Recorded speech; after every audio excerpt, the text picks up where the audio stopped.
Donc, alors, j'ai décidé effectivement, comme c'est sur Internet, bonsoir à tous. J'ai décidé que, Bezrat Hashem, on va essayer de traiter un petit peu du sens du mois de Kislev. Et je me suis rendu compte que, Baruch Hashem, c'est un petit, comment dirais-je, c'est un petit privilège que je me permets sur mon site, là-bas. Et chaque mois, j'ai déjà fait plusieurs fois comme ça des cours, juste sur le mois. On a eu l'occasion de faire sur le Cheshvan avec la pluie, sur Tammuz, sur Av. Et justement, je veux me réserver le droit de faire justement sur le mois de Kislev pour essayer un petit peu de comprendre quelles sont les valeurs du mois de Kislev, quel est le travail qu'on peut fournir pour se rapprocher un peu plus, pour honorer un peu plus Akadosh Baruch Hu. D'abord, il faut avoir en tête que rien que le nom du mois, n'est-ce pas, je vous dis un peu aussi à l'oral pour alléger même la lecture, le nom du mois, comme vous le savez, ça vient de Babylonie. D'accord? C'est revenu avec Ezra et Nehemiah. Les appellations sont des appellations babyloniennes. Et jusqu'à la période du deuxième temple, eh bien, l'appellation des mois se contentait d'être le premier mois, deuxième mois, troisième mois, etc., en partant de Nissan. Mais qu'est-ce qu'il y avait de particulier et pourquoi est-ce que, effectivement, les Chachamim ont importé les noms des mois babyloniens? On ne peut pas simplement se contenter d'une raison technique. C'est-à-dire qu'il y a aussi une raison profonde derrière. Il se trouve que de manière générale, chaque mois, eh bien, il y avait un éclairage particulier. Quand arrivait la Noéménie, le juif sentait qu'il y avait quelque chose de changé dans l'air. Si je le disais un petit peu dans un langage moderne, ce que j'affectionne particulièrement, quand vous sortez des fêtes de Tishri, vous commencez à avoir des soupes ganiotes dans les boulangeries. On va finir Hanouka, tac, il y a les Osnéaman de Purim. Donc il y a quelque chose dans l'air, j'ai envie de dire. Lorsque je dis au niveau physique, on le sent au niveau spirituel. Il se trouve que chaque mois, il faut toujours avoir en tête que sur donc 12 mois, donc 12 tribus, donc 12 membres, donc 12 éléments, donc, etc., etc. Et tout cela, c'est, j'ai envie de dire, les facettes de la révélation d'Akadosh Baruch Hu spécifiques au mois en question. Si on a 12 tribus, ça veut dire, et pour qu'il n'y ait pas de contresens, ça veut dire qu'évidemment, 12 tribus vont mettre les tefilines, enfin, c'est pas de chose, mais il y a quelque chose de particulier dans cette identité de chacune des tribus qui diffère de l'autre tribu. C'est ce qui fait la spécificité de cette tribu. En français, vous avez cette notion qui est totalement évidemment abjecte et idiote, la notion des signes zodiacaux, qui est évidemment prend sa source dans la tradition juive. N'est-ce pas? Puisque on voit bien que, encore une fois, chez les nations, justement, c'est un petit peu l'entre-deux, et on ne comprend pas pourquoi est-ce que tel signe est rattaché à tel mois. En hébreu, c'est limpide. Puisque quand on voit la balance au mois de Kislev, au mois de Tishri, pardon, c'est évident. Quand on pense à l'agneau, je crois que c'est le bélier en français qu'on dit, au mois de Nissan, c'est logique, puisqu'on est dans le Corban Pessah, donc c'est une évidence. Quand on pense au lion, au mois de Av, qui vient rappeler Nebuchadnezzar, Nabucodonosor, qui est le symbole de Nabucodonosor, la cruauté du roi babylonien qui a détruit le Beth Amikdash, encore une fois, c'est tout à fait cohérent. On va essayer de voir ensemble, justement, est-ce que malgré tout, on peut trouver une origine hébraïque à ce mot qui se lève, tel que cela a été le cas chez les Chachamim, quand ils parlent du mois de Nissan, un mois où il y a beaucoup de Nissim. Nissan, rapport au Nissim, aux miracles, n'est-ce pas, qui se sont produits durant justement la fête de Pessah. Maintenant, voyons ensemble, s'il vous plaît, de prime abord, ce que nous dit Rabbi Tzadok de Lublin. Dans Pri Tzadik, Shemot Rodashim, nous voyons ça maintenant dans le texte, Shemot Rodashim, Alou mi Bavel, c'est intéressant l'expression qui est utilisée, les noms des mois sont montés de Babylonie. D'accord? De manière générale, il faut toujours avoir en tête, quand on monte en Israël, eh bien, automatiquement, on monte. Voilà. D'accord? La fameuse question qui est souvent posée, mais est-ce que tu vas t'élever spirituellement quand tu montes en Israël? C'est malheureusement ne pas comprendre que le fait même de monter en Israël est en lui-même une élévation. Donc, le nom des mois, donc la valeur des choses, le sens, encore une fois, de valeur, de la politique, de la terre, de tout ça, prend une dimension d'autant plus grande. quand on est, comme j'ai coutume de dire, quand on est en dehors d'Eretz Israël, on peut être quelqu'un d'absolument exceptionnel, eh bien, on restera un bonsaï. Quand on arrive en Eretz Israël, avec ces mêmes valeurs, on devient un chêne. D'accord? Achat. Donc, Alom Ibavel. Kemoshe Amrou, comme cela est dit dans le Talmud Yerushalmi, chez Betorah Uskar Rak Mispara Chodesh, le Nissan. Dans la Torah, on parle que du numéro des mois. En l'occurrence, Nissan, n'est-ce pas, comme premier mois. Chodesh Lishi, Chodesh Shvi'i. L'Achar Karbe Nechemia, Uskeru Beshemot. Et c'est uniquement dans le livre de Nechemia qu'on va commencer à évoquer eh bien, le nom de ces mois. Encore une fois, donc, comme j'ai dit, Ezra et Nechemia, à l'époque du deuxième Beth Amikdash. Aïnian. שמתחילה כשהיה בית המקדש קיים, כתיב זאת עולת חודש בחודשו. Quand arrive le nouveau mois, on vient apporter un korban, on vient apporter un sacrifice. On a vu il y a quelques semaines, eh bien, cette femme Shunami qui veut monter voir le Navi, qui veut monter voir Elisha, et qu'on lui demande, mais pourquoi tu montes maintenant? C'est ni Shabbat, ni Rosh Chodesh, ni Chodesh. Sous-entendu, ce sont des jours particuliers où il y a une élévation, il y a un éclairage particulier. On allait voir son Rav, justement, Shabbat, Rosh Chodesh, les trois fêtes. Chose de particulier. Il ne faut pas oublier que s'il n'y avait pas eu la faute du Vaudor non plus, eh bien Rosh Chodesh serait considéré comme un jour de fête complètement. D'ailleurs, nos épouses qui n'ont pas fauté, nos femmes, nos mères qui n'ont pas fauté à la faute du Vaudor, eh bien, il y a certaines coutumes spécifiques qui viennent un petit peu nous remémorer des coutumes en général pratiquées un jour de fête, comme chez les Sfaradim, l'allumage des bougies, par exemple, à l'entrée de Rosh Chodesh. Justement, ça vient rappeler un élément festif dû à Rosh Chodesh. Et c'est spécifique aussi dans cette parole ou bien... C'est les Sfaradim. Okay. On allume sans bracha, évidemment, mais on allume.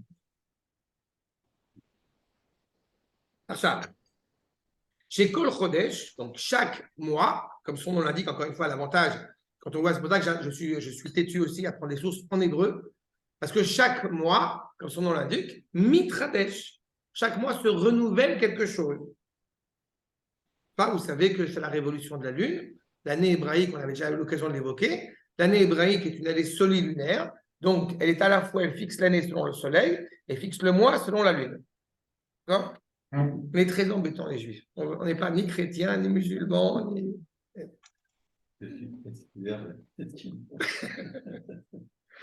C'est Bekol Chodesh, Mitradesh Yan Mechudash Bedivre Torah, donc dans des paroles de Torah, Vechen, Bechol Shabbat Meshabbat.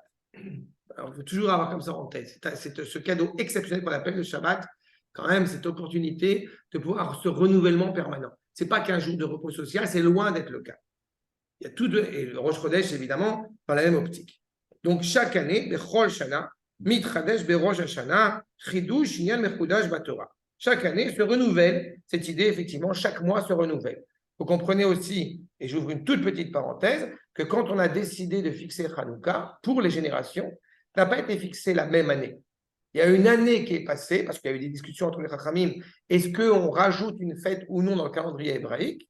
C'est une discussion en soi qui n'est pas évidente. Mais en tous les cas, c'est après un an, ils ont vu qu'il y avait un éclairage particulier, ce 25 qui se lève de l'année d'après, donc on va fixer une fête pour l'éternité. D'accord ? Entre parenthèses, pareil. Ça semble tellement logique. Hanouka soit à cette époque de l'année. Mais oui. J'ai mal à imaginer Hanouka en plein hiver. Bien sûr, parce qu'il y a la sens aussi pourquoi c'est en plein hiver, justement. Mais on va y revenir. C'est une très bonne remarque, on va y revenir. C'est des éléments historiques qui est à l'origine de cette date. Là, tu soulèves une autre problématique. Tu soulèves une autre problématique qui est fondamentale, c'est de savoir si effectivement, et c'est bien, ça me permet de te rentrer dedans. Ça veut dire, est-ce que le sens des événements, aussi historiques soient-ils, c'est ce qui explique le fait de les célébrer à notre génération. D'un point de vue hébraïque, ce que je viens de dire là, c'est absolument faux. Tu vas dire, Bezrat Hashem, dans quelques semaines, que chez Hassan Nissim Bayamim Ahem, Bazman Hazeh, l'essentiel du miracle de Hanouka, il est maintenant. Tu n'es pas en train de te remémorer qu'il y a 2000 ans, tu es sorti d'Égypte. Tu sors d'Égypte maintenant. Et quand je dis maintenant, c'est demain. Hanouka, il y a un événement qui est fixé par les Chachamim. D'accord? Enfin, c'est un autre cours que j'ai eu l'occasion de donner. Et pourtant, tu dis à Cher qu'il est Shanu Ben Mitzvotav Betzivanu. C'est Dieu qui nous a ordonné. C'est de... D'accord. J'ai une question. Non, je ne te rends pas dedans, mais non. C'est exact ce que je viens de dire avant. C'est bien lié au miracle de la fiole d'huile. Il restait le 15 jours. C'est ça le miracle, d'accord?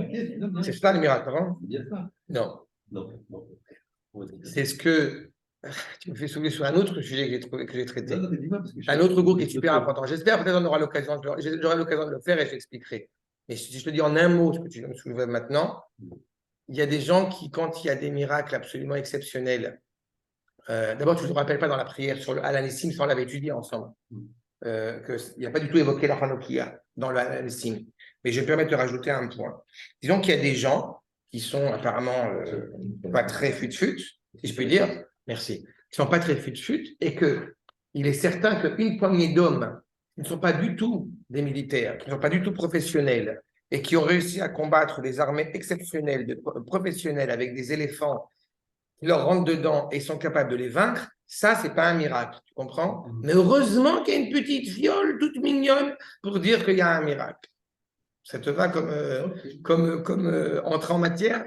Rabbi Tzadok de Lublin, justement, le même Rabbi Tzadok qui te dit, et le Maharal dans Ner Mitzvah aussi, et le Rambam qui rappelle pourquoi est-ce qu'on fait l'Hallel pendant 8 jours, ainsi sur ce point, sur le fait que l'essentiel du miracle, c'est la victoire militaire. Mais comme malheureusement, il y a des gens qui ne voient pas cela comme une victoire, comme la main d'Akadosh Baruch Hu, alors, eh bien, il est rajouté ce petit truc-là pour que tu puisses comprendre que Akadosh Baruch Hu est avec nous.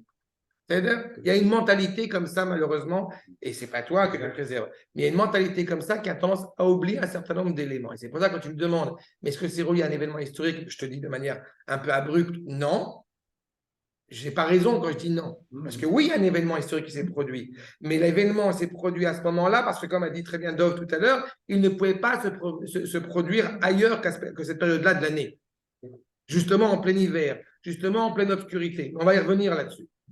Et ce que nous mettons en évidence, c'est cet éclairage particulier en cette période sombre et obscure de l'année. D'accord? Le titre de notre étude, c'est Bitachon Bachem. C'est la confiance en la Kadosh Baruch Hu. C'est pour ça que je vais rentrer dans cette notion-là que vous soulevez déjà de prime abord. Mais en tous les cas, ce qui nous est clairement énoncé, justement, c'est que si on reprend, vous avez les 2 dernières lignes de Rabbi Tzadok dans cette première source, quand les Chachamim, ils ont fixé le nom des mois et qu'effectivement, ils ont attaché ce mois-ci, c'est-à-dire le 11e mois, eh bien, pas le 11e mois, c'est-à-dire le 9e mois à qui se lève, eh bien, on essaie de voir si on voit des sources dans le Tanakh qui évoquent ce mot de Kessel, de qui se lève. Et le Rabbi Tzadok, eh bien, nous rappelle qu'on voit 2 versets notamment où sont évoqués ces mots de Kessel. Vous voyez, dans les 2 dernières lignes, Veshem Chodesh Ze qui se lève, ou Milachon, vous voyez l'avant-dernière ligne? Après les 3 points. Veshem Chodesh Ze qui se lève, ou Milachon Im Samti Za'av Bekisli. Si je traduis littéralement, non, je ne traduis pas encore. Vous savez quoi, je ne traduis pas encore? Dans le livre de Job, vous reconnaissez la langue. Vechen, qui Hachem yé Bekislecha. On voit ici dans Michelet, dans les proverbes de Shlomo, Hachem yé Bekislecha. Et Kessel, on retrouve cette notion-là. Chez Oulachon, et les rabbis nous l'expliquent, chez Oulachon, Mefteach, Oz, sûreté, confiance, vigueur. Donc, ça veut dire que le travail essentiel en ce mois de Kislev, c'est justement de se renforcer dans la confiance dans la Kadosh Baruch Hu. Pourquoi est-ce qu'on a besoin de se renforcer spécifiquement dans ce mois? On pourrait dire ça pour tous les mois de l'année. Mais il se trouve que nous vivons dans une réalité qui peut sembler obscure et donc, du coup, on a besoin de se renforcer. D'accord? Arshad. C'est ça. Chez Kol Echad Israël, Yelo Miftach Oz Bashem. qu'on ait cette pleine confiance, cette pleine force, cette pleine vigueur en Akadosh Baruch. Je me permets d'insister sur un point avant de poursuivre. Dans la mesure où on n'a pas pu faire la soukha parce qu'il a plu, parce qu'on est en danger, alors on est dispensé de la soukha. Dans la mesure où on ne peut pas faire la mise de la Hanoukia comme il se doit, c'est-à-dire mettre la Hanoukia ou dehors ou vis-à-vis du dehors, on pourrait être dispensé de la soukha, on pourrait être dispensé de la Hanoukia. Pourquoi on ne pourrait pas le faire? Empêcher la Hanoukia, Oui. Je dis, tu ne peux pas le faire pendant 2000 ans. Taxi. Pendant 2000 ans, Ah. a priori, on te dit, il y a une situation qui fait que, notamment le danger qui est mis en place, qui fait que tu ne peux pas mettre la Hanoukia dehors. Mais alors, dans ce cas-là, on pourrait dire, comme on dit pour la Souka, c'est dispensé. Ah, ben là, on te dit non. D'accord? Tu vas la mettre à l'intérieur. C'est-à-dire qu'on n'est pas en train d'ignorer ce qui se passe autour de nous. Simplement, on est convaincu et on est certain que cette sagesse qui est exprimée par la Menorah, qui est exprimée par la Hanoukia, la lumière, la luminosité du Beth Amikdash, elle nous anime à nous. D'accord? C'est comme si, en fin de compte, après chaque catastrophe, disons que le peuple juif a traversé des catastrophes. Imaginons que le peuple juif a subi des souffrances. Imaginons, c'est difficile, c'est de visualiser. Eh bien, on perdrait la tête, on dirait, bon, ça y est, c'est foutu, on est terminé. Non. Et une des craintes, une des plus grandes difficultés vis-à-vis de cet empire grec, justement, relève de l'intellect. Tout est théorisé, tout est expliqué, tout est vécu selon la réalité. Il faut être réaliste. Ah non, maintenant, le nouveau terme, c'est pas réaliste en hébreu, c'est il faut faire preuve de responsabilité. En gros, tu ne bouges pas. D'accord? C'est exactement l'inverse. Tu montes, tu descends, je suis convaincu de la lignée droite à laquelle je me suis rattaché. Parce que c'est la lumière d'Akadosh Baruch Hu, qu'elle me soit comprise ou non, qu'elle me soit agréable ou non, qu'elle me soit perceptible ou non, c'est la vérité. C'est exactement cela. Et tu as confiance dans une réalité qui a un sens authentique. Peu importe, comme on dit, l'eau qui peut passer sur les ponts ou sous les ponts. Regardez ce que nous dit dans le verset Michelet. Je reprends ce verset dans ma camp numéro 2. Hashem yebekislecha. D'accord? Veshamar aglecha minachem. Akadosh Baruch Hu sera ton kessel. C'est quoi kessel? Metzudat Sion, ma camp numéro 4. Inyan bitachon vetigva. C'est la confiance, c'est la sécurité, c'est l'espoir. Et Yov, pareil. Im samti zahav kisli. Si j'ai mis tout mon or, c'est ça qui m'a garanti, c'est tout l'argent que j'ai emmagasiné. Vous voyez la sécurité qu'on a. Pas forcément rattaché à Akadosh Baruch Hu comme vous venez le voir avec Yov, mais en tous les cas, avoir quelque chose qui me rassure, qui me donne cette sûreté. Sauf qu'on peut s'interroger, peut-être c'est un espoir, peut-être c'est une confiance vaine, puisqu'on a parlé de Inyan bitachon vetikva. Peut-être on peut comprendre ça comme étant je divague, j'ai une vague aspiration de. Parce que sinon, je vais. L'opium du peuple, l'illusion universelle, on a besoin de ça, sinon on va tomber, sinon on va trébucher. Bien avant Freud, Baruch Hashem, le Malbim, d'accord, numéro 5. Aevdel ben Kessel le Tikva, Amekave, Mekave Elato, Vea Kessel ou Bitachon Minara. On n'a pas seulement, justement, l'espoir que ça ira bien, on est certain que le mal va disparaître. Ce n'est pas seulement un espoir dans quelque chose que, encore une fois, auquel on rêverait, c'est bien plus que ça. C'est que ce mal n'est que ponctuel. On le dit d'ailleurs tous les matins, quand on dit Bara Ra, on parle d'Akadosh Baruch Hu. On Bara Chosher, dans le verset de Ishayahu, c'est écrit Bara Ra, Boré Ra. Le mal est créé, façonné par le Créateur lui-même. Le manque à la réalité de notre niveau est façonné par le Créateur lui-même. Donc, s'il existe, il ne peut être que ponctuel. Parce que la volonté d'Akadosh Baruch Hu, c'est que le bien absolu puisse résider sur terre. Mais comme nous sommes des êtres humains, Baruch Hashem n'est pas des robots, donc, eh bien, évidemment, on est toujours en train de vaciller dans cette réalité-là. Mais, puisque je vous parle donc de la certitude, de la confiance dans ce mois, alors il faut se référer aussi, de manière assez intéressante, aux tribus qui sont rattachées au mois de Kislev. Comme j'ai dit, il y a une facette, encore une fois, qui s'exprime à travers le biais des tribus. J'ai coutume de dire de la manière suivante.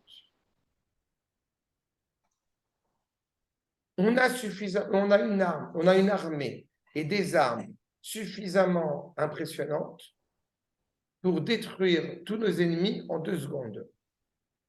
Et pourtant, on ne le fait pas. Quand il y a plus de 74 ans de cela, une femme comme Hana Senesh, ou Bichal, la guerre d'indépendance, ont été dans des réalités qui étaient beaucoup plus tendancieuses, beaucoup plus délicates que ce que nous sommes aujourd'hui au niveau de notre capacité militaire. Et pourtant, on a vaincu. Et je ne dis pas qu'on n'est pas capable de vaincre aujourd'hui. Je dis qu'il y a une vraie interrogation qui est posée, et c'est l'interrogation de Hanouka. Et c'est l'interrogation de Kislev. Est-ce que les Maccabim, des hommes importants, les Hashmonaïm, des hommes importants, qui sont des Kohanim, qui donc du même coup ne sont pas habilités à partir à la guerre, ne sont pas habilités à partir à l'armée, et pourtant ils sont partis, et pourtant ils ont vaincu. Qu'est-ce qui a fait qu'ils sont capables de se battre alors qu'ils ne sont pas habilités a priori à se battre? Eh bien la réponse, c'est justement les 2 tribus qui sont rattachées au mois de Kislev. Vous avez la tribu, là aussi, pourquoi je dis 2 tribus et pas une tribu? Parce que vous avez, quand on veut parler du nom des tribus, il faut prendre en considération 2 paramètres. Le premier paramètre, l'ordre des engendrements, c'est-à-dire les enfants, comme ils sont nés, Rachel, les servantes, Léa, etc. Et vous avez comment est-ce qu'ils sont organisés dans le désert. Vous avez le Mishkan au milieu, vous avez 3 tribus devant, 3 tribus derrière, 3 tribus à l'est, 3 tribus à l'ouest. Et évidemment les Kohanim et les Lévim qui sont au milieu. Nous savons, du coup, puisque le mois de Nissan est rattaché à la royauté, donc la tribu qui est rattachée au mois de Nissan, évidemment, c'est Yehuda. Yehuda, Issachar, Zvulun, etc., Sivan, Niar et tout ça. Quand on arrive au mois de Kislev, nous dit le Shem Ishmoel, Makor numéro 6, les fils Seder Ledat Ashvatim, donc selon l'ordre des naissances, Mityaches, Chodesh Kislev, les Gad, le mois qui est rattaché, la tribu qui est rattachée à Kislev, c'est donc la tribu de Gad. Et cependant, comme enseigne le Harizal, les fils Sederat Galim, selon les drapeaux, selon les étendards dans le désert, eh bien, Amityaches, les Binyamin. Donc, on a Gad et Binyamin. Si vous vous interrogez, c'est quoi le rapport avec la question que j'ai posée il y a 2 secondes, assurez-vous que tout va s'arranger. Nous dit Gad. Ine. Gad mitbarech mi Yaakov alav shalom ou mi Moshe Rabbeinu alav shalom begvura benitzua haoivim. Gad, il faut avoir en tête Gad, ça vient de la racine gdoud. Le drapeau de Gad sont des tentes. C'est des unités militaires. Gad, il a la force, comme on dit en bon français, il a la force Nitsuach Oivim. Traduction, il a la force de leur donner leur mère. Ça va leur donner leur mère? D'accord? Ah, c'est une expression judéo-franco d'Afrique du Nord. Il a la force de leur donner la tréha de leur mère. Ça va comme ça? D'accord? Ok, d'accord. Il a la force de ça. Ça, c'est Gad. Et justement, c'est exprimé par ça. Gad, tout Yagoudenu. Veu Yagoud, Eke. Il se bat, il a la force. Ça, c'est dans Parashat Vayechi. Et puis dans le Sefer Devarim, dans Parashat Bezot HaBeracha, Baruch Marchiv Gad Kalavi. Il se bat tel un lion royal, un lion noble, Veterev Zaro Avkot Kod. Et il va dévorer sa proie. Avec force, avec vigueur. On a évidemment l'image qui est évoquée ici. D'accord? De manière assez aussi intéressante que je n'ai pas relevée ici, mais que je vous lis à l'oral. La manne, quand on demande quel goût elle a, on dit Zera Gad. Elle a un goût de miel et c'est rattaché encore une fois à Gad. Donc c'est intéressant cette ambivalence aussi. Mais en tous les cas, il a cette force-là. Et le Ramban nous dit justement, pour appeler le sens de chacun des fils, et donc de chacune des tribus, en se référant au Midrash, il nous dit, quand on parle de Réhouven, on parle de la valeur qui est rattachée à Réhouven, c'est la Teshuvah, c'est le repentir, le retour, et celle qui est rattachée à Gad, c'est la Gvura, c'est la force, c'est la vigueur. En parallèle avec cela, on a dit à Binyamin. Binyamin, c'est quoi? C'est qui? Binyamin aussi, il a une force. C'est un lion, c'est un loup. Mais il y a un point supplémentaire qui est très important justement dans la personnalité de Binyamin, c'est que le territoire de Binyamin, c'est le Kodesh Kodashim. Binyamin, il est rattaché au cœur même de Ham Israël. Pourquoi Binyamin? Pourquoi pas un autre? Non. Loup en hébreu, c'est Zév. Zév. C'est l'Abraham qui l'a reçu. Le loup est quasiment indomptable. Et justement, Binyamin, il a d'abord et avant tout deux éléments que j'ai coutume de rappeler qui sont fondamentaux. Le premier, il ne s'est pas prosterné devant Esav. Il n'était pas né. Et le deuxième, c'est que quand j'ai coutume de rappeler que quand Yehuda, le fils de Léa, va à la rencontre de Yosef / Paro / fils de Rachel, il lui dit, tu touches un cheveu de Benjamin, je t'éclate la tête. Et c'est très important. Enfin, il ne le dit pas comme ça, il dit Kamochak et Paro, que j'ai traduit par je t'éclate la tête. D'accord? Comme dit Rachid dans le texte. Ça veut dire que le fils de Léa dit, il est en train d'assumer son rôle de roi et de prendre en charge tout le peuple juif, et dit, je vais me battre pour défendre le fils de Rachel. Donc, Binyamin exprime, et c'est pour ça que le Kodesh HaKodashim, il est chez lui. Le fils de Rachel, Binyamin, il exprime l'unité inaltérable du peuple juif.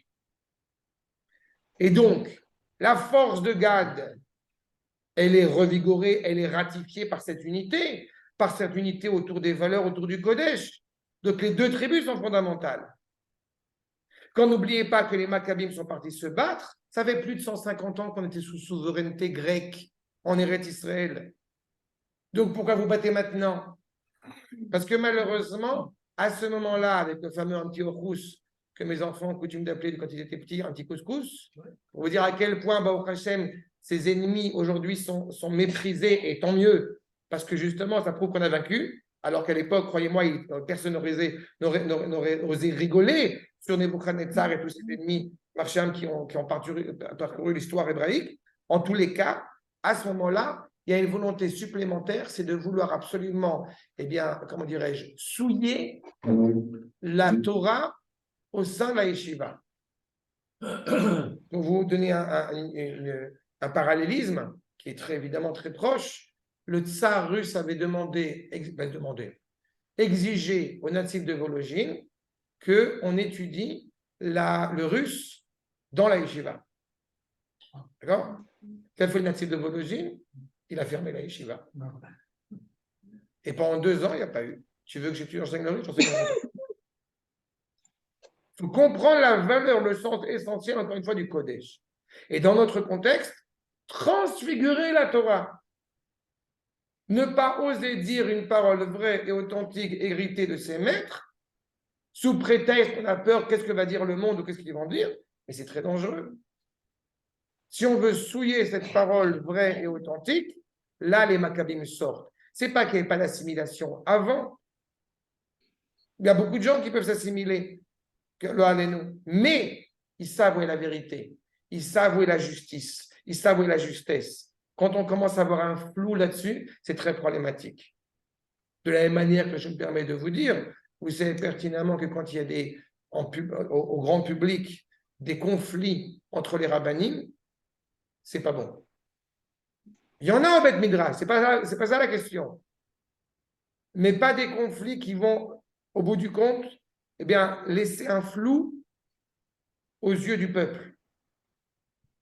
Dans la même mesure, quand vous avez 2 parents qui vont éduquer leurs enfants, Si jamais il laisse entendre une brèche, encore une fois, dans la manière d'éduquer, vous comprenez que ça va être catastrophique. L'enfant va exploiter ça à mauvais escient. C'est pour ça qu'ils sont battus. Le combat qui est mené n'est pas seulement qu'un combat national, qui est fondamental, mais il a toutes les chances de réussir parce qu'il est animé par ce cœur-là.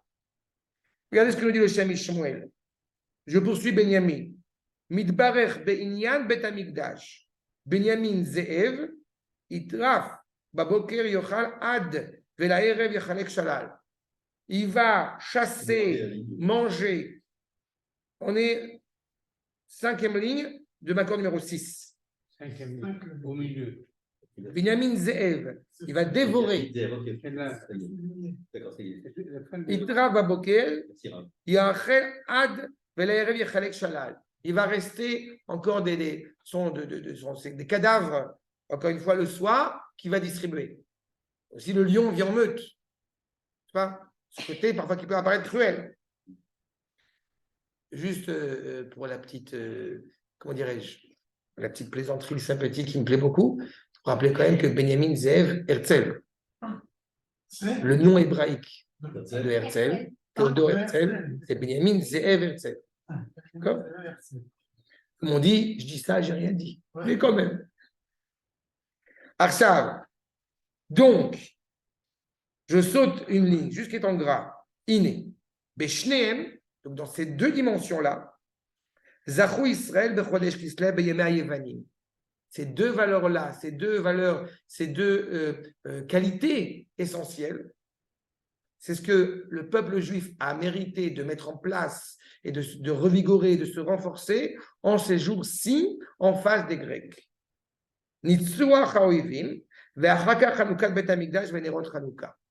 D'abord, la victoire militaire et puis aussi la victoire culturelle exprimée par l'allumage des bougies au sein du Beth Amikdash. Et donc, selon le Harizal, puisqu'il donne cette valeur, il rattache ce mois à la tribu de Benyamin, qui est en gras, vous avez la suite. Yesh Lomar, des Ganitzoach Haoivim, Bamikor Benyamin.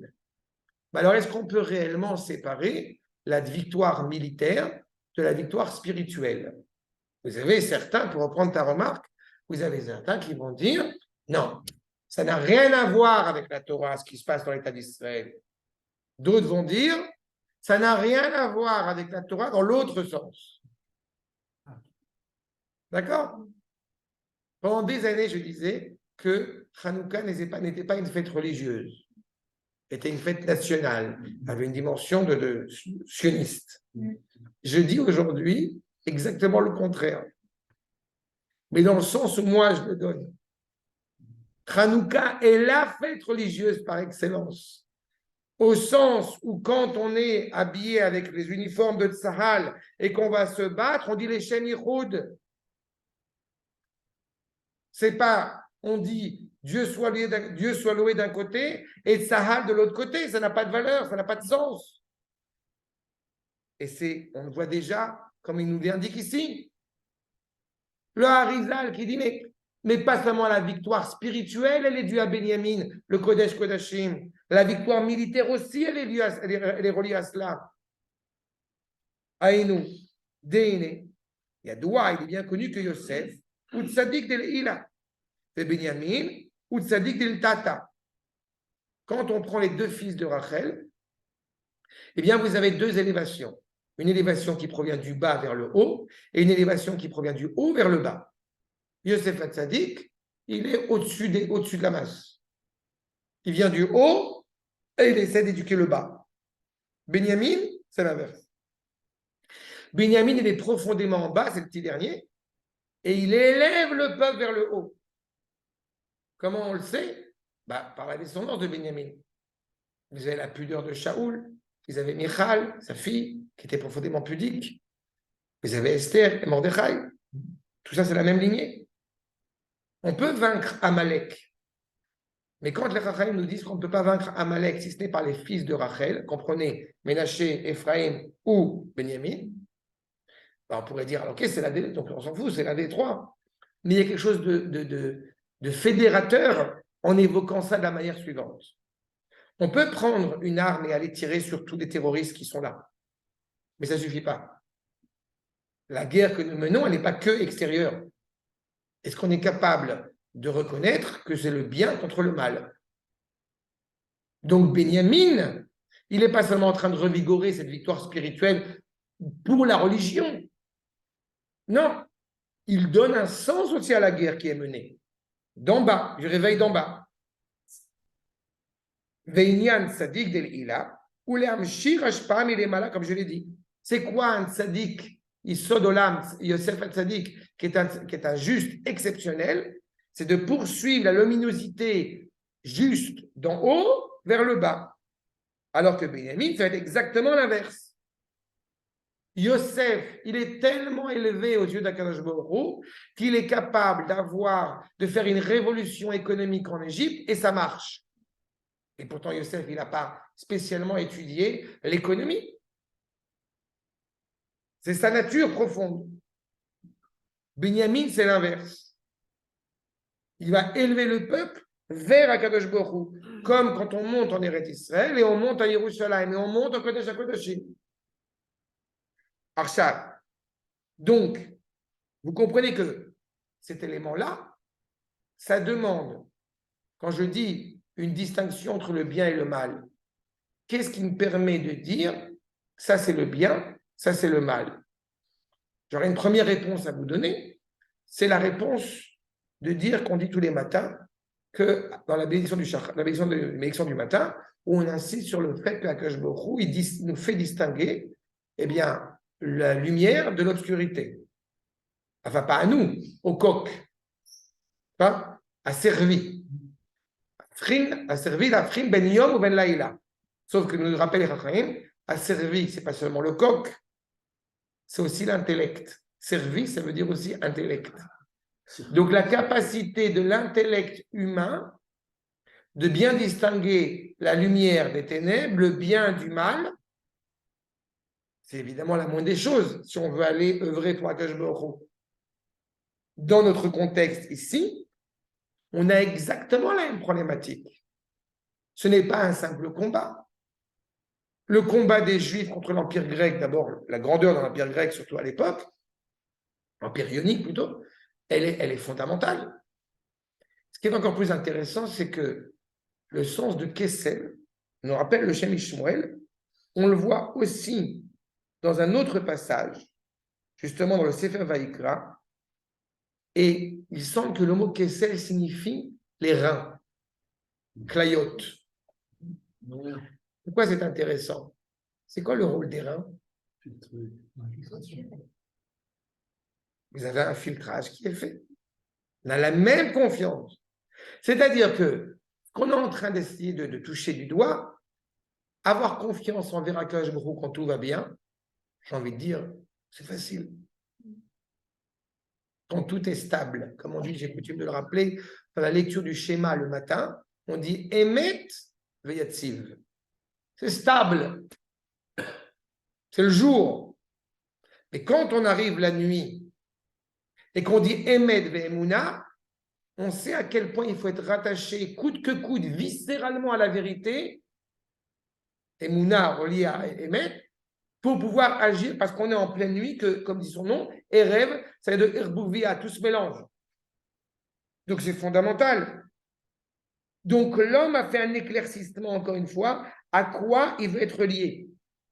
Est-ce que être relié à Yerushalayim, c'est comme un Français qui est relié à Paris? Celui qui pense comme ça, il n'a rien compris. Est-ce qu'on était dans la voiture sur Hebron? C'est exactement la même problématique.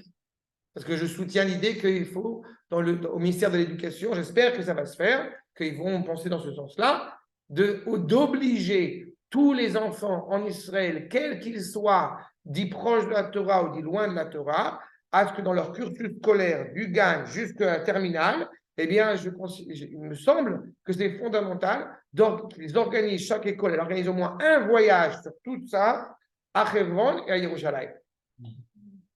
Parce qu'il me paraît inconcevable qu'un jeune juif qui est en Israël, s'il ne va pas voir là où sont justement Abraham, Yitzhak, Yaakov et les matriarches, il ne sait pas au nom de quoi il n'a pas d'éclaircissement, au nom de quoi il existe, au nom de quoi il vit ici. C'est intimement lié, comme son nom l'indique. Par Hebron, c'est ce lien. Yerushalayim, évidemment, dans la même cohérence. Achab, regardez s'il vous plaît, je saute quelques lignes, regardez directement Makor numéro 7. Donc, pour qu'on ne se perde pas, on a rappelé les tribus, on a rappelé même les membres, le membre du corps, on a rappelé la notion, le sens même de Kislev. Ce qui nous laisse à rappeler, c'est la notion du comportement.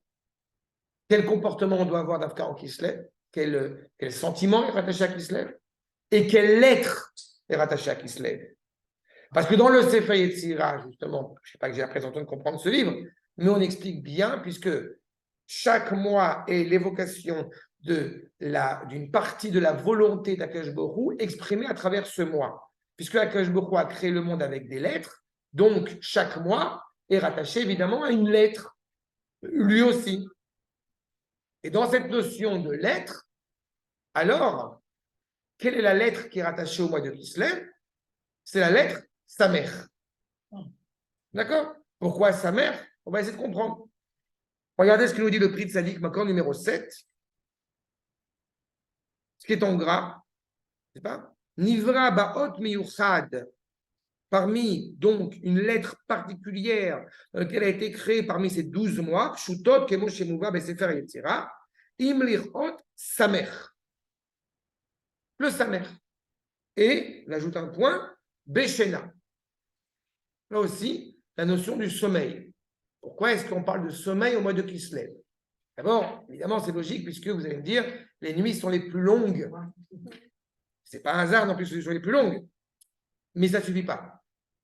Et puis l'autre point que je vous dis rapidement à l'oral, mais qui m'a interpellé aussi, c'est qu'il rappelle que, pour ça que, après, c'est, comme on dit, tout ça, c'est des paroles de Dieu vivant, mais dans le cas, le prix de Tzadik, il ne parle pas des reins, mais ce n'est pas contradictoire parce qu'il a simplement dit, chez Mishmuel, que le mot Kessel veut dire rein, en se référant au Ben Ezra, Rabbi Ben Ezra. Alors que Rabbi Tzadok, il dit que le membre qui est rattaché au mois de Kislev, c'est le Keva, c'est l'estomac.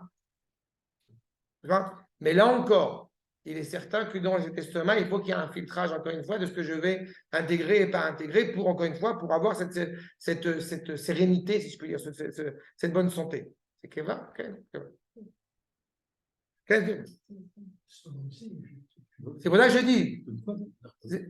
Non, le foie, tu as raison. Mais là, il parle de l'estomac. Il dit que le monde qui est rattaché. Mais je ne me suis pas étendu sur ce sujet. Non, ça m'a intéressé sur cette notion de filtrage, encore pour essayer de voir quel est le rapprochement entre les choses. Mais il rappelle ça brièvement, mais je ne vais pas m'attarder là-dessus. Par contre, sur lequel je vais m'attarder, c'est le Samer et cette notion de sommeil qui est évoquée. D'accord? Vous avez les 3 dernières lignes. Hot Samer, en plein milieu de la phrase. Vous voyez? Hot Samer, ou Skarbatora, Rishona Baneharot. Alors là, il faut que je rappelle un élément intéressant que le Rabbi Tzadok, il rappelle souvent. Quand on veut comprendre la valeur d'une lettre, on essaie de regarder dans la Torah où elle apparaît en premier. Et ça nous éclaire sur le sens qu'il va avoir la lettre. Le Samer, il apparaît la première fois dans la Torah par rapport aux 4 fleuves qui entourent la terre. On a un verset dans Bereshit, Fishon ou à Soba, à Sovev, etc. On a un fleuve qui entoure justement la terre. Entoure Sovev. C'est la mer qui entoure pour la première fois. Un des fleuves. Ou à Sovev, et Kol Eretz. Vainu, Shachem Idbar Sovev, Veor Mekif. Donc, si on parle de ces 4 fleuves qui entourent la terre entière, on évoque encore une fois la parole d'Akadosh Baruch Hu par rapport à ce Samer qui, lui, encore une fois, entoure toute la réalité. Il ne faut pas oublier non plus le sens même du mot sommer. C'est quoi Samer? Samer, c'est se rattacher à, avoir confiance en. L'ismor. C'est quoi l'ismor? C'est quand tu rattaches quelque chose à une autre réalité. Ah oui, il rapport avec l'ismor. Oui. Quel rapport entre l'ismor et Samer? Tu es sérieux? Samer. Ah, ok. Au milieu des deux. Regarde. je vais rappeler ça parce que j'ai oublié ça aussi. Est-ce que ça me paraît logique? Mais chaque lettre en hébreu, d'accord? Tu sais que la valeur des lettres en français ne représente rien, n'ont aucun sens sémantique. A, B, C, ça n'a aucun sens. D'accord? Borges, il va faire, Borges, il va écrire un ouvrage parce qu'il était très, en plus, philosémite et par rapport à ceci, il a écrit un ouvrage un peu poétique sur le sens des lettres en français. Quand on voit le S, alors le S, ça va penser au serpent, donc voilà. Mais c'est très subjectif. Dans l'appellation, dans l'alphabet chinois, la calligraphie chinoise plus que l'appellation, on sait que chaque lettre, c'est un mot. D'accord? Eh bien, comme d'habitude, nous, on est entre les deux. C'est-à-dire que chaque lettre en hébreu, elle exprime un mot. Aleph, par exemple, elle exprime un mot à deux niveaux. Elle exprime un mot, elle exprime une valeur, un sens au niveau du graphisme. D'accord? Par exemple, quand tu vois le Aleph, tu vois bien qu'il y a deux Yud et un Vav, c'est 26, nom d'Akash Baruch. Et le sens même de Aleph, ça vient de Aloufo chez l'Olam. Alouf, c'est quoi Alouf? C'est un dirigeant, un général. Aloufo chez l'Olam, le maître du monde. Aleph, c'est Akash Baruch. D'accord? Bet, c'est la maison, tu construis la maison. Gimel, Dalet, etc. Chacun, je ne vais pas m'étendre là-dessus, mais vous comprenez qu'il y a cette ambivalence-là. Quand on voit le lettre sa mère, d'abord, il y a une forme qui est intéressante, c'est une forme circulaire, cyclique. Donc, une forme presque parfaite, j'ai envie de te dire. Et puis, la deuxième chose, c'est que le sens du mot sa mère, c'est la racine de l'ismor. Évidemment, sa mère, sa mère, même, Chaf, ces trois lettres-là, c'est rattaché à cette notion de se rattacher à. J'ai confiance en toi. Nisomer alecha. Je te fais confiance. D'accord? Et même deux réalités que tu rattaches l'une à l'autre, c'est Nismar Zelazé. Ils sont attachés l'une à l'autre. D'accord? On parle de la signification de chaque lettre de l'alphabet. Imagine le nombre de volumes qu'il y a. Nous, on parle d'une lettre. Donc, pour vous dire simplement que quand on prend ce Samer, donc celui évidemment envers qui on a pleinement confiance, il y a une réflexion qui s'impose. On parle de cette confiance en Akadosh Baruch Hu pour l'éternité. On voit, disons, la dimension future, la Tidlavo, quand on regarde le projet du Créateur. On a un Mizmor, le fameux Mizmor que vous connaissez certainement tous les matins, qu'on lit, pas que le matin d'ailleurs, Mincha aussi, Ashrei Yevetecha. Ce Mizmor, il est constitué, il commence. Chaque lettre, chaque verset commence par les lettres de l'alphabet dans l'ordre alphabétique. D'accord? Donc on arrive à Mem, et tout de suite après, qu'est-ce qu'on a? Sa mère. On aurait dû avoir Nun. Mais on dit qu'il n'y a pas de place pour le Nun. Et pourtant, ce Nun, il apparaît, mais au sein du verset suivant, Somer l'école Anoflim. C'est-à-dire que dans ce chant-là, qui est une louange envers Akadosh Baruch Hu, qui est le chant fondamental dans les louanges qu'on fait tous les matins dans les psukés des Imra envers Akadosh Baruch Hu, eh bien, on voit qu'apparaît tout l'alphabet. Entendu, il y a une sorte de situation entière, complète, accomplie, et pourtant, on n'évoque pas la chute. Nous, comprenez, justement, parce que c'est à ça qu'il est rattaché, en tant que dimension qui chute. Petite parenthèse, le mot Nun, que signifie-t-il en araméen? C'est le poisson. Qui a fait le poisson. C'est-à-dire que le poisson, il est justement défini par le fait qu'il n'est rien il n'a pas fauté parce qu'il n'a rien à réparer, dans les deux sens. C'est pour ça qu'il n'y a pas de shrita sur le poisson. C'est-à-dire que c'est quelque chose qui est au plus bas et qui n'a pas de valeur intrinsèque en tant que tel. D'accord? Vous n'avez pas de sacrifice au Beth Amikdash de poisson. Donc il n'a pas une possibilité de s'élever puisqu'il n'a pas une possibilité de s'abaisser. D'accord? Ne me refais pas entrer maintenant dans Yoshua Benoun, pourquoi il s'appelle Yoshua Benoun, parce qu'on ne va pas s'en sortir. Mais il y a un sens profond.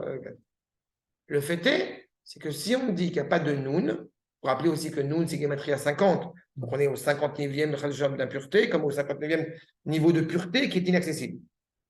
49e, on peut y arriver, 50e, c'est pas possible. C'est au-dessus de l'ordre de la nature. Donc, est-ce qu'on peut, quand on regarde la réalité que nous vivons, est-ce qu'on peut se désespérer aux yeux du Créateur? Non. Est-ce qu'on peut arriver à la perfection? Non. Alors comment je fais? Comment je fais pour ne pas trébucher, pour ne pas tomber, pour ne pas me désespérer, pour ne pas m'attrister? Réponse, sommaire, l'école à nos pieds. Akash Borou donne force, donne de la vigueur à ceux qui tombent. On n'a pas exclu la possibilité de tomber. On a exclu la possibilité de tomber, de ne pas se relever. Ce mise-mort, justement, exclut le fait qu'en acrostiche peut commencer à inverser par noun. Il exclut la fatalité de la chute. Regardez ce que nous dit le Rav Kook. Deuxième ligne. Otsen, Hashlemut, 8. marqueur numéro 8. La deuxième ligne de ce commentaire dans Enaya. Enaya, c'est le Rav Kook. Otsen, Hashlemut, Shel Asagat Kol Haorot Asichliot, Amushpaot, c'est-à-dire, on veut essayer de comprendre la réalité selon ce que rationnellement je comprends. D'accord? C'est notre premier rapport à la réalité, c'est comment est-ce qu'intellectuellement je la comprends. Ben, c'est dangereux. C'est bien, c'est important, mais c'est dangereux. C'est ce que j'ai dit tout à l'heure. Il faut être réaliste, il faut être responsable. Mais si on est trop réaliste, si on est trop responsable, on ne fait rien. Si on est trop dans l'étroitesse de l'esprit, alors on ne peut pas justement dépasser ce cadre-là. Donc, quand on veut nous enseigner cela, il faut être rattaché à une dimension qui nous dépasse. Et donc, par l'occurrence,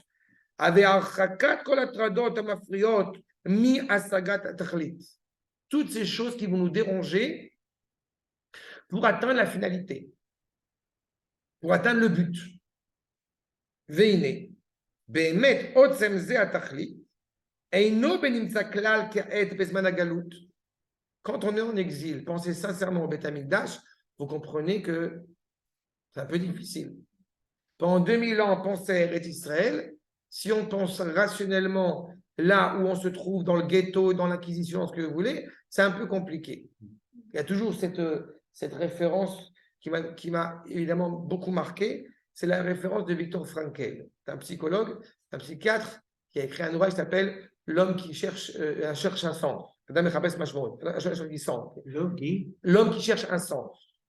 Et quand il a, et je l'ai parcouru en hébreu d'un cas, mais quand il parle de ceux qui ont vécu la Shoah, il a soulevé cette idée que c'est très marquant. Ceux qui ont eu le plus de chances de survivre, c'est ceux qui ont su s'interroger et répondre à la question du pourquoi ils vivent, et pas du comment ils vivent. Ceux qui se demandaient comment ils arrivent à vivre quand ils sont dans Auschwitz, ils n'ont pas réussi à survivre. C'est une remarque très dure, mais lui-même est rescapé. Donc il peut parler comme ça. C'est-à-dire que le pourquoi, c'est dans quel but je vis. Quand on est capable, malgré toutes les difficultés, toutes les souffrances, toutes les douleurs qu'on peut traverser, que je ne souhaite évidemment à personne, mais qu'on a un regard comme ça, on a une vision de regarder là-bas, et qu'on ne perd pas de vue, on ne perd pas le coche vers où on va, alors on avance. Mais quand pendant une seconde, et c'est tout à fait légitime, combien il y a des épreuves que l'homme peut traverser, et alors on s'arrête. Et alors on regarde dans la misère dans laquelle on se trouve, dans quelles conditions on est, alors on est perdu. Rattacha, c'est ça qu'il est en train de nous dire. De réellement vivre en pensant au futur, à l'avenir exceptionnel, quand on est en exil, et particulièrement pendant 2000 ans, c'est très compliqué. Rak ou mezuma l'olamaba. On ne pourrait réellement le cerner, le vivre, y penser, que quand on pense au monde futur. Dans la réalité du monde dans lequel nous vivons, ce n'est pas évident. Rappelez-vous qu'à l'époque du deuxième Beth Amikdash, la majorité du peuple juif, elle est en dehors d'Israël. On est dans une situation absolument grotesque. On nous matraque, et n'oubliez pas quand même que les Grecs, les 3 décrets les plus terribles, il y en a aussi le décret de la circoncision, mais les 3 décrets les plus terribles qui nous ont malheureusement causé énormément de morts, c'est Rosh Chodesh, Shabbat et Brit, et l'étude de la Torah. Ça veut dire que le peuple juif est dans une situation dramatique parce qu'on l'oblige, on le menace de mort si jamais il enfreint Shabbat. On le menace de mort s'il refuse d'utiliser la date chrétienne, la date grecque, pardon. Ça va, le truc, vous j'ajoute une petite pique encore. C'est dommage. Comme a dit Mori Verabi, une phrase très dure. Ils auraient attendu 2000 ans, ils n'auraient pas besoin de nous condamner. C'est là. C'est coutume de dire que, hélas, je mets au défi quiconque de demander la date d'aujourd'hui à quelqu'un dans la rue. Je ne suis pas triste s'il connaît la date chrétienne, mais je suis infiniment triste en tant qu'Israélien qui habite en Israël s'il n'est pas conscient ni de quel mois, ni de quelle date on est en hébreu. Et c'est quand même la moindre des choses. On ne parle pas de la problématique, encore une fois, d'avoir vécu en France, de ne pas connaître. Je ne parle pas quand on fait des affaires en France et qu'on est confronté à ce genre de date. Je ne parle pas dans cette réalité-là. Et vous comprenez encore une fois que quand on parle de fixer le Rosh Chodesh, l'une des premières choses qui est fondamentale dans fixer notre temps, notre propre temps, c'est être en contradiction avec le temps des nations. On a un temps à nous. Et quand on voit cette réalité-là autour de nous, on pourrait se dire, bah donc on est foutu. Parce qu'il n'y a rien qui nous illumine et qui nous éclaire. C'est là où ce Mizmor apparaît, justement. Regardez la suite. Al-Kena Omoro, puisque la Gemara nous dit que celui qui dit ce Mizmor tous les jours, il est assuré du monde futur. Al-Kena Omoro, Muftar Shu Ben Olamaba. Il prend sa source dans le monde futur. Chez En Makom Bolamazé, les Kabbalah Ze Ashlemut. Tu ne peux pas atteindre la perfection dans ce monde. Donc, vous comprenez pourquoi est-ce que le Noun, il n'apparaît pas dans ce Mizmor. Parce qu'elle est où la chute? Elle est ici. Elle n'est pas là-bas. Et comme je veux être rattaché infiniment à cette finalité, donc ce n'est pas une vague, c'est pas une vague divagation, ce n'est pas un espoir vain, on reprend cette notion de confiance envers Akadosh Baruch Hu. C'est être rattaché, encore une fois, à ce qui est juste, à ce qui est essentiel. Ce qui a fait que pendant des générations et des générations, eh ben, on peut être là aujourd'hui, c'est parce que nos aïeux ont dit l'an prochain à Jérusalem. Et je veux penser que pendant des siècles et des siècles, une partie d'entre eux, en tout cas, y ont cru sincèrement. Mais comment ils ont pu y avoir cru alors qu'on était en plein milieu d'inquisition, de pogrom et je ne sais quoi d'autre? Parce qu'il y avait ce Mizmor. Et comme je le dis toujours avec beaucoup d'émotion, vous comprenez que quand les Juifs ils sont à Auschwitz et qu'ils font Mincha, et qu'ils disent Ashrei Yevetecha, comprenez qu'il faut avoir une force, mais qu'on ne peut même pas essayer de gérer, on ne peut même pas essayer de comprendre.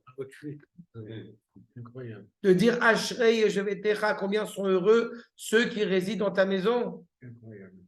Et pourtant ils l'ont fait. J'ai dit à Auschwitz, tu veux en Angleterre, truc, en France avec avec Louis IX, avec N. Et sous l'acquisition aussi, hein. Je dis, cette force-là, elle n'exclut pas l'obscurité. On peut, je dis ce que vous dit le Rav Kook, si on se laissait aller, encore une fois, à cette réalité présente, mais on tombe. Donc, on est toujours, encore une fois, tel un bouclier, Magen Avram, ce bouclier, justement, qui vient, même dans des moments où le visage d'Akadosh Baruch Hu est caché, eh bien, on est convaincu qu'Akadosh Baruch Hu est avec nous. Je vous ai dit un peu à l'oral pour alléger au niveau de la lecture, mais c'est ça l'idée. D'accord? Regardez ce qu'il nous dit, ce qui est souligné. Okay. Anefila, inefila kazot, chez Mitsida, ibli kema. Quand on tombe, on pourrait penser justement que quand on tombe, on ne se relève pas. Chaz v'shalom. Rak shetavokima mikoach elyon. Et que se lever ne proviendrait que d'une force supérieure, d'une force suprême. Sheino bekoach anefila klal, qui n'implique pas la possibilité de chuter. Alors qu'en réalité, on sait qu'on peut chuter, mais on est convaincu qu'on peut se relever. Et j'arrive au dernier point, la notion du sommeil, la notion de dormir. Vous vous rappelez que, d'abord, en général, une personne, je ne parle pas d'un problème parfois médical qui peut exister, mais de manière générale, on va dormir sereinement quand on est serein. Quand on est contrarié, en général, la nuit ne va pas forcément être bien. Le juif qui est dans une situation précaire et qui, pour mille et une raisons, eh bien, parce qu'il y a un pogrom, parce qu'il n'a pas suffisamment d'argent pour finir le mois, parce qu'il a la mashkanta, parce que ce que vous voulez, peut-être il dormirait mal. Mais on le dit qu'en ce mois de Kislev, eh bien, le comportement qui est attaché, c'est le sommeil. C'est le dormir, c'est se reposer. C'est étrange comment on peut dormir aussi sereinement alors qu'on a des Grecs qui veulent nous casser la tête. Confiance. Exactement. Il faut se rappeler que, en fait, quand nous, on peut dormir sereinement, c'est parce que Akadosh Baruch Hu, Ine lo yanum, velo ishan, shomer Israël. Akadosh Baruch Hu ne dort pas. Mais quand nous, on s'est endormi à mauvais escient, c'est-à-dire qu'on a oublié qui on était pendant 3 minutes, et bien Akadosh Baruch Hu, puisque vous dormez, moi aussi je vais dormir. Quant à Kadosh Baruch Hu, on le retrouve dans la Megillat Esther, une autre fête qui est fixée par les Chachamim. Quand, malheureusement, on prend du plaisir à participer, comme j'ai coutume de dire, Jacqueline rigolerait s'il était là, quand on prend du plaisir à participer au dîner du CRIF, au dîner de Achashverosh, pardon, il n'y a pas plus grand drame que celui-ci, dit Rabbi Shimon. Puisque vous avez oublié pendant 3 secondes qui vous étiez, eh ben moi aussi, je vais oublier qui je suis. Quand on est capable de dormir en Kislev, c'est parce que justement, on a cette sérénité qu'Akadosh Baruch Hu est avec nous. On est éclairé par cette présence d'Akadosh Baruch Hu dans ces ténèbres. Mina Metzar Karatia, de la situation dramatique dans laquelle je puis me trouver, eh bien, je fais appel à Akadosh Baruch Hu, celui qui a créé le monde, ce monde-ci et surtout le monde suivant. Regardez ce que nous dit le Rabbi Tzadok. L'accord numéro 9. Zegdushat Chodesh. La sainteté de ce mois que chacun peut éclaircir, peut éclairer. Comprenez aussi l'eidbarer dans les deux sens, à la fois éclaircir, mais à la fois de la langue livror, c'est-à-dire filtrer. Mais livror, quand on, un des travaux qu'on ne fait pas à Shabbat, quand on veut séparer ce qu'on appelle le ikar du tafel, ce qu'on va jeter à la poubelle et ce qu'on va consommer. On a la possibilité en ce mois-ci de voir ce qui est réellement important pour nous et ce qui ne l'est pas. Les Shebam Ke Alev, Kashur, Ba Shemit Barach. Combien tu es profondément rattaché et relié à Akadosh Baruch Hu en ce mois-ci. De la même manière que les Chachamim nous rappellent, notamment le Sfat Emet, que le rachat, en vérité, il a jusqu'à Hanouka pour faire Teshuvah.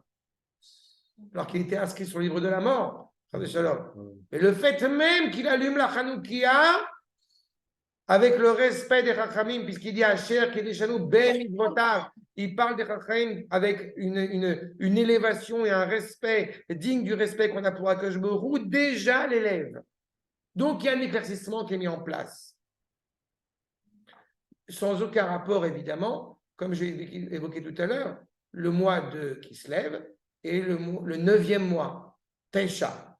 Comme j'ai dit, ça n'a rien à voir. Je trouve simplement que le mot Tesha, c'est la racine de Teshua, de la délivrance. D'accord?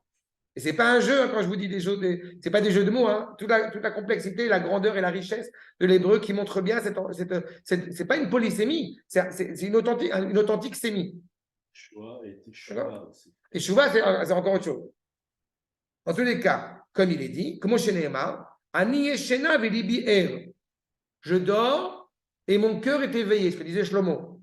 Akadosh Baruch Hu, puisque Akadosh Baruch Hu, c'est le cœur d'Israël. On a commencé notre étude en évoquant Gad et Benyamin. Gad, la force extérieure, militaire, qui est animée par la sainteté à l'intérieur. Vous retrouvez ici la même complexité, la même dimension. Si tu vas dormir, mais ton cœur il est éveillé parce qu'il sert à Kadosh Baruch Hu, ton cœur, c'est la présence d'Akadosh Baruch Hu, comme il est dit, que Akadosh Baruch Hu liban jel Israël, ainsi qu'il est écrit, Ora la matishan. Si tu es réveillé, pourquoi tu dors? Si tu dors, pourquoi tu es réveillé? C'est cette ambivalence. Réponse est là. Vous voyez la fin de la deuxième ligne. Chez Bizman, chez Israël, Shouin Betsa'al, quand Israël souffre, les Kach Mahamar Ura la Matishan Hashem. Pourquoi est-ce que toi tu es réveillé face au désastre, aux misères que tu traverses? Tu te tournes vers Akadosh Baruch Hu en disant pourquoi Akadosh Baruch Hu tu dors? C'est pas? C'est pour ça qu'on va prier à Akadosh Baruch Hu et on lui dit quoi? Tonton, pourquoi tu dors? Je sais, c'est de l'humour de moi que même moi je n'ai pas connu mais que je connais. D'abord, c'est tonton. Tonton, pourquoi tu tousses? Voyez-nous. Nire kevichol etzel Hashem itbarach keshena. Ce qui nous apparaît chez Akadosh Baruch Hu comme étant un sommeil. Mais en réalité, c'est nous, malheureusement, qui avons dormi. C'est pour ça qu'Akadosh Baruch Hu, il fait genre, il dort. Mishum achita, comme il est écrit dans la Megillat Esther, balayla hu nadedash natamelech. Vous vous rappelez, quand le roi, il y a simplement écrit le roi dans la Megillat Esther, il s'agit d'Akadosh Baruch Hu. En cette nuit-là, le roi n'arrive pas à dormir. Pourquoi il n'arrive pas à dormir? Pourquoi il y a des insomnies? Parce qu'Am Israël, Baruch Hashem, il a commencé à jeûner pendant 3 jours. Tu te réveilles? Parfait. Moi aussi, je me réveille.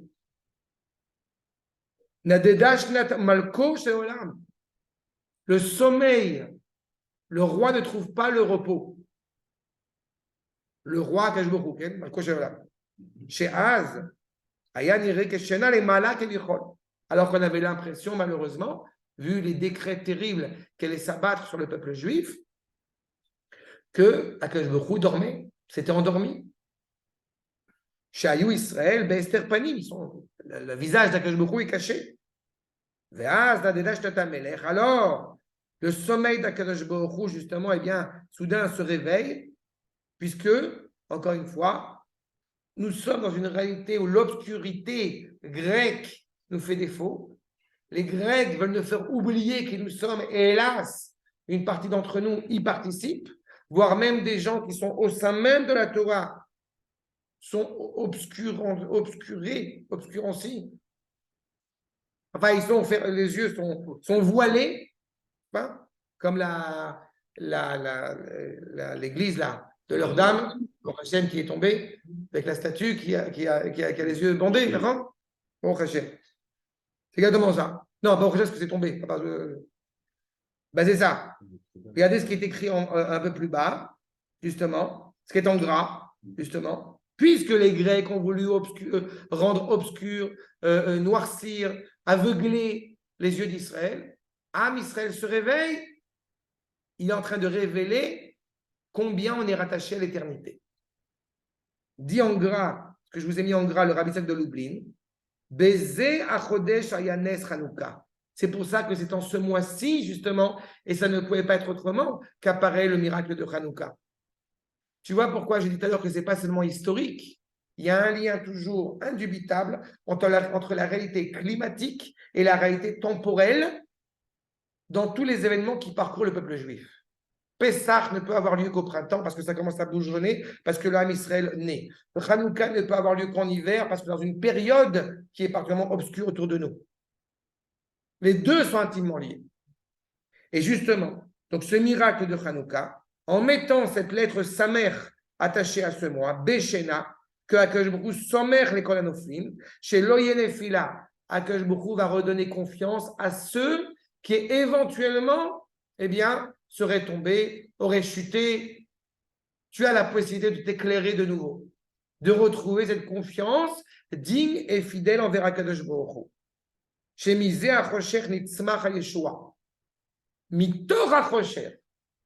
Quand on dit que la lumière elle est plus forte que les ténèbres, c'est logique. Mais le Rav Yehuda, j'aime beaucoup ce commentaire qu'il a donné à chaque fois sur le fait que Or Gadol mi achosher, c'est pas seulement que la lumière elle est plus forte ou plus grande que les ténèbres. Ce même-là, ce n'est pas qu'un même pour dire comparativement. C'est un même pour dire de l'obscurité. La lumière qui va sortir de la lumière, elle est forte, mais la lumière qui provient de l'obscurité, elle se veut encore plus forte. On peut être dans l'obscurité la plus totale et pourtant, il y a toujours cette lumière, ce candélabre inaltérable qui inonde et qui, encore une fois, qui illumine le cœur de l'âme Israël. C'est comme ça qu'Akadosh Baruch Hu gère son histoire, gère son monde.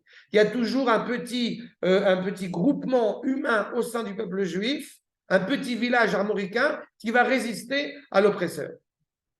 D'accord? Avec la pression magique. Chez Amakom, chez Mikodem,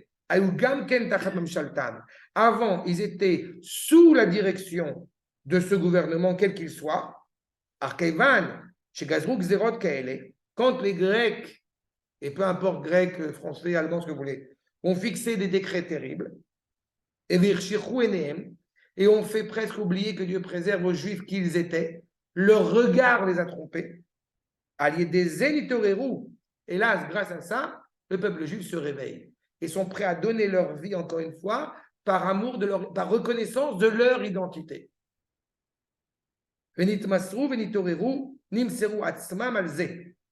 Justement, ils ont été prêts à donner leur vie avec une confiance infaillible envers Akadosh Baruch Hu au moment de ce combat. Et donc, Alze Vachel Barach Azram, donc Akadosh Baruch Hu les aide, Venit Gabrou Alehem, et ils ont vaincu leurs ennemis. Arshab, vous comprenez que quand les Maccabim se battent, ils ne se battent pas seulement en leur nom propre, évidemment, ils se battent au nom de la sainteté du peuple juif. Grâce à cette évocation-là, ils ont revigoré la force du peuple juif. Le peuple juif va les suivre, va s'adjoindre à eux. Ils étaient peut-être craintifs, ils étaient peut-être pessimistes, moraux juste avant. Il n'y a plus de chance, c'est fini. C'est comme a dit une députée récemment, que je nommerai pas pour dire du mal de Mirav Michaeli, qui a dit c'est la fin de l'État d'Israël. D'accord? C'est le gouvernement qui va venir, c'est la fin de l'État d'Israël. Eh bien, écoute, je suis heureux pour elle qu'elle le pense. J'espère que Bezrat Hashem, elle aussi, elle va comprendre que non. D'accord? Zéou sans mer, Shanefila. C'est on est rattaché à que tu donnes force à empêcher encore une fois cet esprit de fatalité, cet esprit de tragique que certains veulent adjoindre au peuple juif. C'est une descente pour mieux remonter.